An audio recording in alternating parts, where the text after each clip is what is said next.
ఒక ఉదయం ఆవులను పాలు దోయగా 5 బకెట్ల తాజా పాలు యార్డులో పెట్టారు.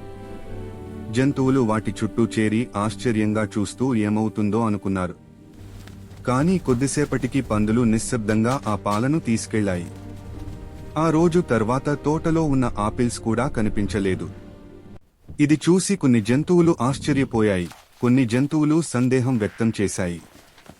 పందులు ఎందుకు వాటిని తమకే తీసుకుంటున్నాయో వారికి అర్థం కాలేదు.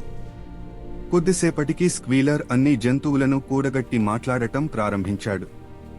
పందులు స్వార్థపరులు కాదని అతను చెప్పాడు. ఫారంను నడపడానికి రోజంతా ఆలోచించాల్సి ఉంటుందని వివరించాడు.